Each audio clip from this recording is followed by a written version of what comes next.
Remarks of the President after signing of the Education Bill from the front lawn of the old schoolhouse on the LBJ Ranch in Texas, April 11th, 1965.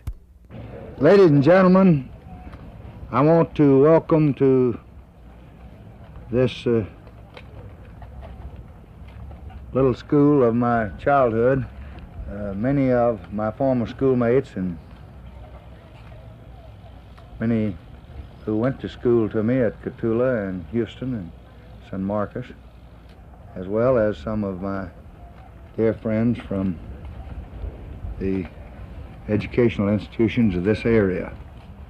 My Attorney General tells me that it's legal and constitutional to sign this act on Sunday, even on Palm Sunday.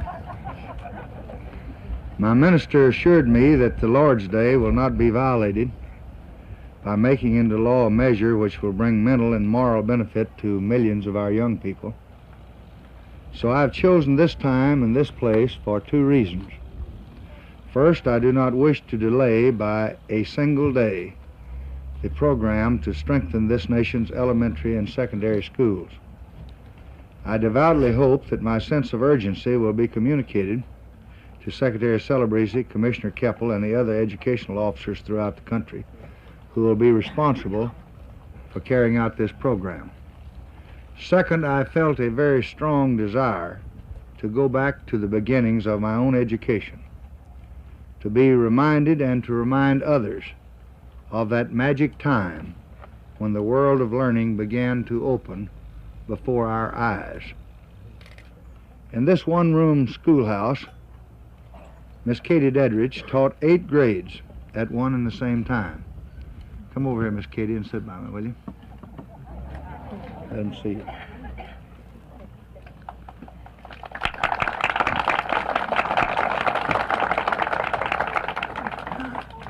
I started school when I was 4 years old, and they tell me, Miss Kate, that I recited my first lessons while sitting on your lap. From our very beginnings as a nation, we have felt a very fierce commitment to the ideal of education for everyone.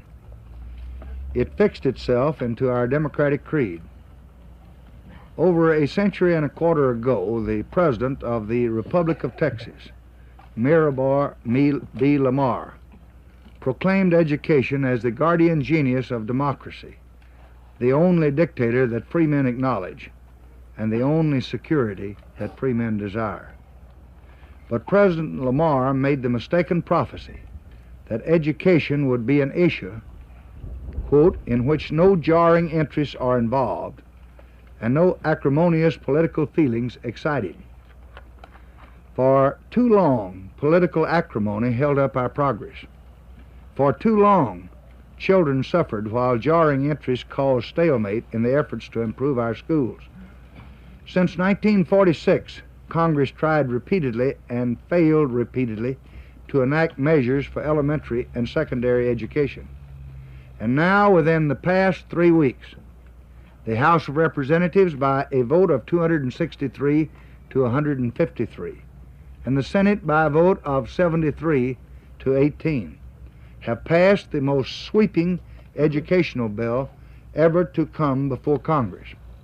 It represents a major new commitment of the federal government to quality and equality in the schooling that we offer our young people.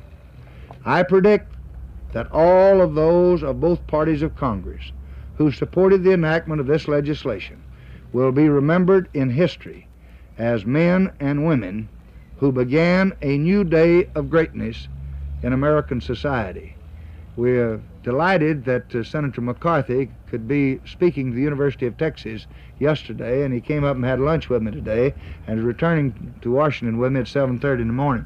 Senator McCarthy is an old friend of mine in Minnesota. Stand up, Senator, and let him see you. He has been working for this educational bill ever since the first day he came to the House of Representatives and ever since he's been in the Senate.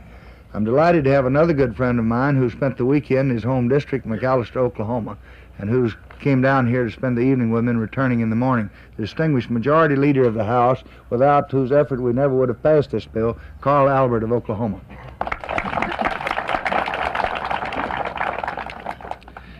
By Passing this bill, we bridge the gap between helplessness and hope for more than 5 million educationally deprived children. We put into the hands of our youth more than 30 million new books, and into many of our schools their first libraries.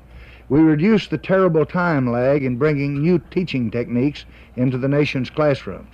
We strengthen state and local agencies which bear the burden and the challenge of better education. And we rekindle the revolution of the spirit against the tyranny of ignorance. As a son of a tenant farmer, I know that education is the only valid passport from poverty. As a former teacher, and I hope a future one, I have great expectations of what this law will mean for all of our young people. As President of the United States, I believe deeply no law I have signed or will ever sign means more to the future of America. To each and every one who contributed to this day, the nation is indebted. On Tuesday afternoon, we will ask the members of the House and Senate who were instrumental in guiding this legislation through the Congress to meet with us at a reception in the White House. So it is not the culmination, but only the commencement of this journey. Let me urge, as Thomas Jefferson urged his fellow countrymen one time, to, and I quote, "Preach, my dear sir, a crusade against ignorance. Establish and improve the law for educating the common people." Unquote. We have established the law. Let us not delay in putting it to work.